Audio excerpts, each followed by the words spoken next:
नमस्कार, आप देख रहे हैं बेधड़क बात। मैं हूं आपके साथ अरबाज अनवर। अभी हम मौजूद हैं धरना स्थल पर, लेकिन ये धरना स्थल नहीं, धरना स्थल के बाहर का एरिया है। और यहाँ कभी स्टेट वाले, कभी बीपीएससी वाले, तो कभी उर्दू टीएटी वाले हमेशा यहाँ धरना स्थल पे बैठे होते हैं। आइए बात करते हैं इन लोगों से, जानते हैं क्यों खड़े हैं, क्यों आए सर यहाँ पे आप लोग?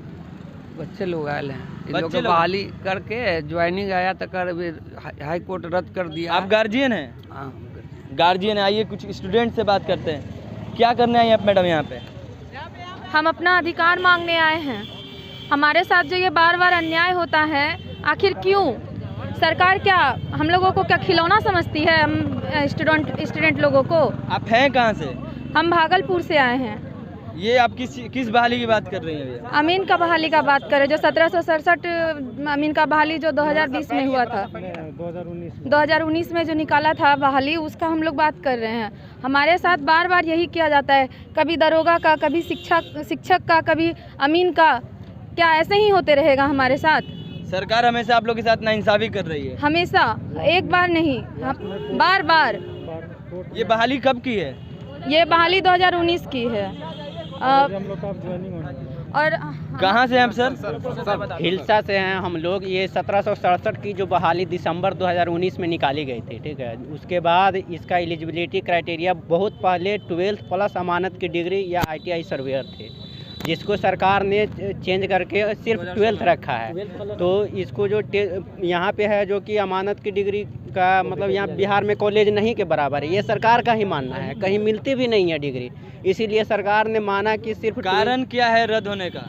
कारण यही जो चेंज किया गया है एलिजिबिलिटी क्राइटेरिया। एक मिनट, ये बोलना चाह रहे हैं, क्या बोल रहे हैं? सर हम आपके माध्यम से कहना चाहते हैं। कहाँ से हैं आप? सर हम पटना से ही बिलोंग करते हैं, ठीक है सर। तो हम 2019 में जो बहाली निकला था अमीन के लिए, 1767 पोस्ट के लिए निकला था, तो उसमें क्राइटेरिया रखा गया था कि आप जो 12 किए हैं तो उसके आधार पर आपको फॉर्म भरने का मौका मिलेगा, ठीक है सर। और साथ में जो अमानत की डिग्री किए हुए हैं उनको 25 अंक अनुभव के आधार पर मिलेगा, ठीक है। और इस विज्ञापन के आधार पर हम लोग लगभग 4 से 5 लाख छात्रों ने फॉर्म डाला, 250 से 300 रुपया सरकार वसूला, और हम लोग के एग्ज़ाम BCEC बोर्ड द्वारा कंडक्ट करवाया गया। और हम लोग का एग्ज़ाम हो गया, आंसर की अपलोड कर दिया गया, रैंक लिस्ट दे दिया गया। यहीं दिसंबर में डॉक्यूमेंट वेरिफिकेशन होने वाला था, और माननीय मंत्री जी के बयान के अनुसार जनवरी में इसका ज्वाइनिंग होने वाला था। लेकिन कल ही 7 तारीख को ही माननीय हाईकोर्ट द्वारा डिसीजन आया कि आपका बहाली को ही पूरा मतलब विज्ञापन को ही रद्द कर दिया जा रहा है। तो हम लोग जानना चाहते हैं कि आप किस आधार पर रद्द कर रहे हैं। और मैं आपके माध्यम से बताना चाहता हूं कि सन 2013 में अमीन से संबंधित एक नियम बनाया गया था, जिसमें कहा गया था कि आपको 12 पास होना चाहिए और साथ में अमानत का डिग्री भी होना चाहिए। 2013 में नियम बना था, ठीक है। लेकिन कुछ मुद्दा को लेकर कोर्ट में लोग स्टूडेंट चले गए, जिसके बाद माननीय हाईकोर्ट ने यह निर्देश दिया कि आप इससे जो गजट बनाए हैं 2013 में निवाली बनाए हैं, इसको आप पब्लिश करिए, ठीक है। तो इन्होंने 14 फरवरी 2019 को इस गजट को पब्लिश कर दिया गया। लेकिन इससे पहले 2016-17 में इस गजट में अमेंडमेंट लाया गया, जिसमें योग्यता जो आधार था उसमें कहा गया कि अब 12 पास वाले केवल छात्र भी इसमें फॉर्म में डालेंगे, और जो अमानत की डिग्री मतलब लिए हुए हैं उनको एक्सपीरियंस के हिसाब से अंक दिया जाएगा, ठीक है। और इसी आधार पर 2019 में बहाली भी निकला, इसी के अकॉर्डिंग विज्ञापन निकला, और इसी के अकॉर्डिंग हम लोगों ने इस फॉर्म को डाला और एग्ज़ाम दिया और पूरा प्रोसेस को पूरा किया। तो मेरा सरकार से यही मांग है, डिपार्टमेंट से यही मांग है कि जो 2.5-3 लाख जो छात्र फॉर्म डाले या जो 1767 अमीन जो इसमें एग्ज़ाम दे के पास हुए हैं, इसमें उनकी क्या गलती है? उनकी क्या गलती है? उनके भावनाओं के साथ जो खेल किया जा रहा है, हम लोग को टुकड़ों में कत्ल किया जा रहा है सर। अगर एक दूरी ही कत्ल कर दिया जाता तो हमको दर्द उतना नहीं होता, लेकिन यहाँ कतरा कतरा खून बहाया जा रहा है, हम लोग के भावनाओं के साथ खेला जा रहा है। हमारे घर में जो मम्मी पापा हैं उनका रो के बुरा हाल हो गया है, मेरे भैया हैं वो रो रहे हैं, हम रो रहे हैं, हम पटना से घर नहीं जा रहे हैं शर्म के मारे। हम गाँव में जाएँ तो किस मुँह लेके जाएँ? हम लोग सालों साल यहाँ रह के परिश्रम कर रहे हैं, मेहनत कर रहे हैं, और हम लोग के मांग सरकार पूरा नहीं करे। इनकी निकम्मापन के कारण ये वैकेंसी रद्द हुई है, इसमें इनकी गलती है, ना कि हम लोग का गलती है। और 2016-17 में जो अमेंडमेंट हुआ है उसका क्या, उसका मतलब ही क्या हुआ? उसको भी तो, और वो भी गजट में प्रकाशित हो चुका है। तो 7 तारीख को जो हाईकोर्ट में सुनवाई हुआ, उसमें अच्छी ढंग से तर्क के साथ अच्छा तरीका से वकील महोदय उस बात को रखे ही नहीं, सरकार का पक्ष ढंग से रखा ही नहीं गया है, इसलिए बहाली को रद्द कर दिया गया है। यहाँ पे आप पोस्टर लिए हुए, आपके पीछे लोग, नौकरी नहीं तो कुछ नहीं।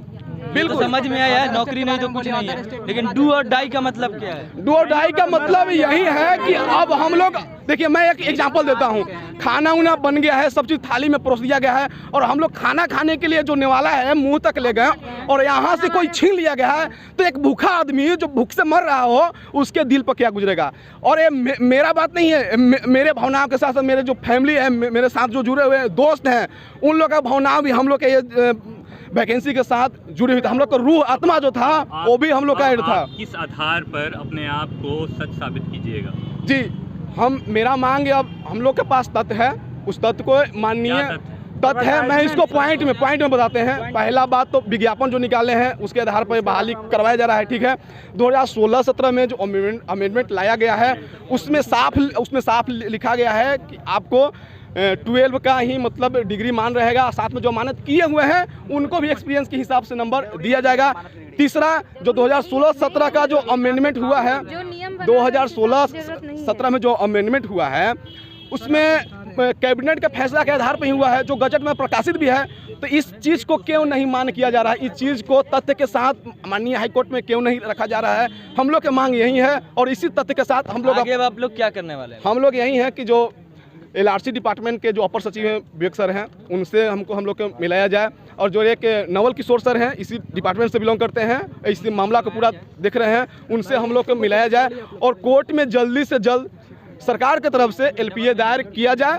और सरकार के इस फैसला के लिए हम लोग यहाँ पर आंदोलन कर रहे हैं कि हम लोग की बात सुने और जाके LPA दायर वहाँ पर ही करें। इसीलिए हम लोग यहाँ दबाव बनाने के लिए आए हैं, और हम लोग सरकार के पक्ष में हैं। साथ मिलकर अगर वो LPA दायर करते हैं हम लोग पक्ष में हैं, और मिलकर हम लोग कोर्ट में अपना बात रखने के लिए पक्ष रखना चाहते हैं। आप कहाँ से हैं? सर मैं सहरसा से हूँ। आपकी क्या मांग है? सर मेरी मांग ये है कि हम लोग जब लास्ट टर्म तक पहुंच गया, अब हम लोग का काउंसलिंग होना था, हम लोग अपने कागज़ तैयार कर रहे थे कि अब हम लोग को जाति लगेगा, निवास लगेगा, NOC लगेगा। अब मेरा सवाल ये है कि जब हम लोग NOC लेकर के बहुत सारे स्टूडेंट आ गए, मेरे जैसे बहुत सारे स्टूडेंट NOC लेकर के आ चुके हैं, दूसरा जॉब छोड़ चुके हैं, अब ये जॉब भी हमको नहीं देगी। पहले कहाँ क्या जॉब करते थे पहले? पहले सर मैं रेलवे ग्रुप डी में था। ग्रुप डी में थे जी, लेकिन अमीन में आए हैं? जी अमीन में आया हूँ। अब क्या मतलब, अब क्या बोल रही है? अब मेरा कहना ये है सर कि अब जब मैंने वो एक नौकरी छोड़ चुकी है, तो अब ये सरकार मुझे ये नौकरी क्यों नहीं दे रही है? अगर ये नहीं दे पाएगी तो सोचिए मेरा क्या होगा, मेरे घर वाले का क्या होगा। हम सिंगल हैं जो कि घर को संभाल रहे हैं, अब मेरे घर का क्या। और मेरे ऐसा बहुत सारे स्टूडेंट हैं जो इसी तरह से रो रहे हैं, और कितने स्टूडेंट तो कह रहे हैं कि अब हम आत्महत्या करेंगे। आत्महत्या तो कारण नहीं, मतलब ये बात सही, आत्महत्या नहीं करनी चाहिए, ये बात सही, आत्महत्या नहीं करनी चाहिए, लेकिन विद्यार्थी बहुत ज़्यादा फ्रस्ट्रेशन में आ चुके हैं। जो NOC ले चुके हैं उसका क्या करेगी सरकार? 3 साल से हम लोग जिस तरह से विज्ञापन निकाला गया उस तरह से हम लोग तैयारी करके एग्ज़ाम दिए, रिजल्ट आया, अब सारी प्रक्रिया 3 साल बाद जब फाइनल होने को है तो कहा जाता है कि आपकी बहाली रद्द हो गई। तो सर हम लोग के लिए तो अब यही स्थिति बचा है कि क्या करें क्या ना करें। नीतीश कुमार से आप क्या मांगते हैं अभी? यही मांग करते हैं कि आप डिपार्टमेंट को निर्देश दें कि मजबूती से अपना पक्ष रखें, ठीक है। अब कुछ लोगों को ये भी कहा जा रहा है कि बात ये लोग अपना रख नहीं पाए, जैसे 16 में संशोधन किए, कैबिनेट से पास हुआ है ये बिल, लेकिन इस बात को भी ये हाई कोर्ट में सही ढंग से रख नहीं पाए। तो मैं डिपार्टमेंट से, नीतीश सरकार से यही अपील करता हूँ कि आप इसको डबल बेंच में लेकर जाइए, और हम लोग वहाँ पे इंटरवेनर बनेंगे, ठीक है, और वहाँ पे मजबूती से पक्ष रखिए, और हम लोग का अब ज्वाइनिंग हो, जब हम लोग सारी प्रक्रिया पूरी करके यहाँ तक पहुँचे हैं तो हम लोग की नियुक्ति होनी चाहिए। आप क्या बोलना चाहते हैं? भारत में हिमाचल प्रदेश में, कहाँ से आप? हम गोपालगंज डिस्ट्रिक्ट से घर हुआ, मेरा घर गोपालगंज डिस्ट्रिक्ट हुआ, वहाँ से हम चल करके यहाँ पर आए हैं। देखिए एक लड़की का रिकॉर्डिंग है, इसका क्या हालत हो गया है। ये सुसाइड अटेम्प्ट करने के लिए, ये सुनिए, आवाज़ सुनिए। आवाज़ नहीं आ रहा है। अच्छा ठीक है, सुनिए। जितना भी अमीन का बहाली होता है, चाहे वो झारखंड हो, मध्य प्रदेश हो, उत्तर प्रदेश हो, हिमाचल प्रदेश हो, जितना भी वैकेंसी होता है वो अमीन का होता है, 12th बेसिस पर होता है। उत्तर प्रदेश ले लीजिए, जितना भी स्टेट है सब जगह होता है। यहाँ पर यह किया जा रहा है कि आपको पास अमानत का डिग्री होना चाहिए। पूरा बिहार में अमानत का कोई कॉलेज है नहीं, लड़का सब कहाँ जाएगा? हांगकांग जाएगा पढ़ाई करने के लिए, अमानत का डिग्री के लिए कहाँ जाएगा लड़का सब? और सर, हम एक एग्जांपल, मांग क्या है आपकी? मांग क्या है? मांग क्या है? हम लोग एक लिस्ट बना करके आयोग को दे रहे हैं। देखिए ये रिकॉर्डिंग सुनिए, लड़की सुसाइड अटेम्प्ट करने के लिए ये कह रही है।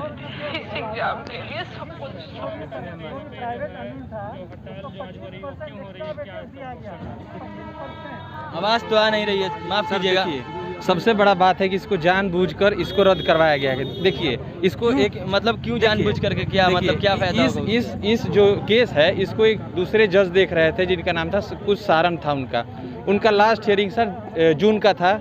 जून में उनका लास्ट हियरिंग हुआ था, लेकिन ये जैसे ही बजंतरी जी को ये ट्रांसफ़र हुआ उनका सिर्फ एक हियरिंग हुआ है 6 तारीख को, उसके बाद 7 तारीख को उन्होंने फैसला दे दिया है। मान लीजिए इसका मतलब हमको क्या हम लोग को यही लग रहा है कि जो डिपार्टमेंट है वो जानबूझकर इसको रद्द करवाया है, क्योंकि मान लीजिए एक दिन में कैसे वो फैसला ले सकते हैं। इतने बड़े केस को 1767 जो लड़के हैं उनकी ज़िंदगी का सवाल है, वो एक दिन के हियरिंग पर जो है फैसला ले लिए। इसका मतलब यही है कि जो डिपार्टमेंट है अपना बात कोर्ट के सामने रख नहीं पाया है, और वो जानबूझकर कि ये वैकेंसी रद्द हो जाए, फिर से एक नया वैकेंसी वो लाए और वो पैसा बनाए, इसीलिए वो ऐसा कर रहा है।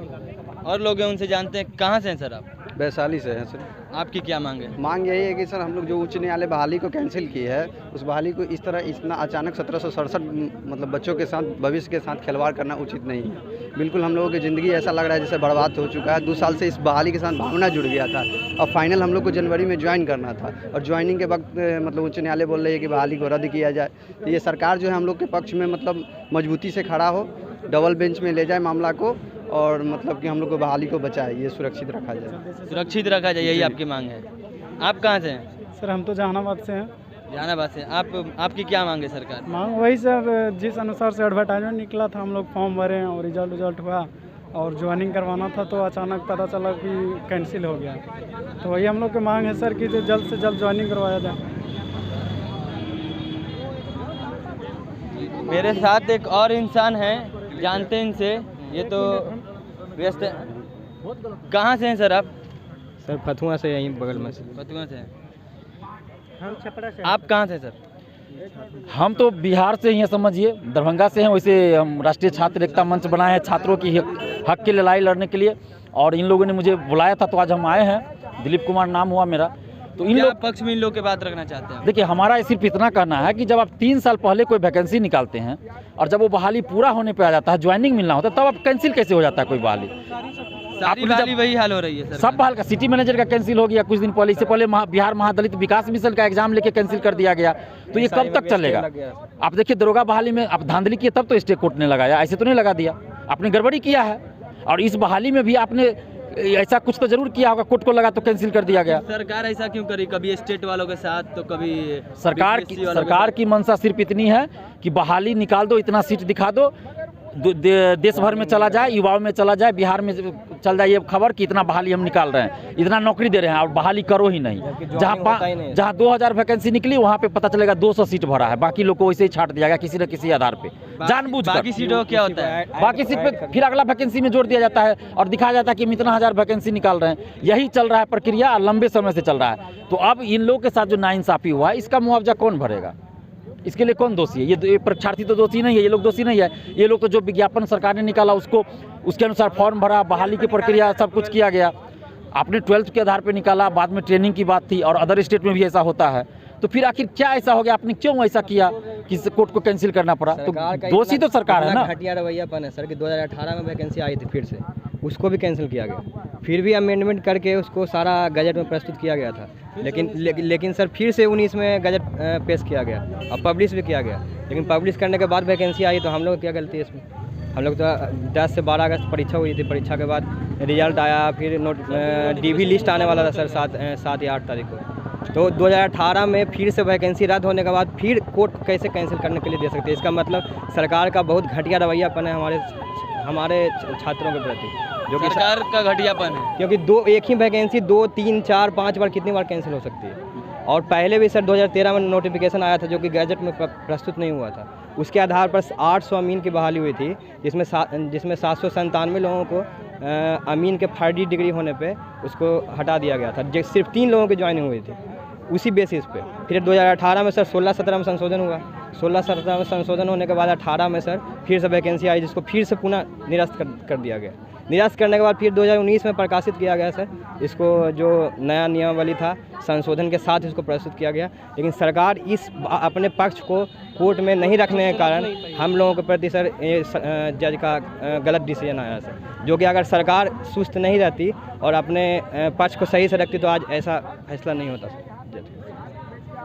तो आपने सुना कि धरना ये लोग अमीन की बहाली होने के बावजूद इन्हें नौकरी में बहाल नहीं किया जा रहा है। हमेशा इस धरना स्थल पे कभी स्टेट वाले, कभी बीपीएससी वाले, तो कभी अभी पप्पू यादव भी यहीं पे आने वाले हैं। तो ऐसे ही लोग हमेशा अपनी लड़ाई लड़ने के लिए यहाँ आते रहते हैं। ऐसी ही खबरों के लिए जुड़े रहे हमारे चैनल बेधड़क बात के साथ। तब तक के लिए धन्यवाद।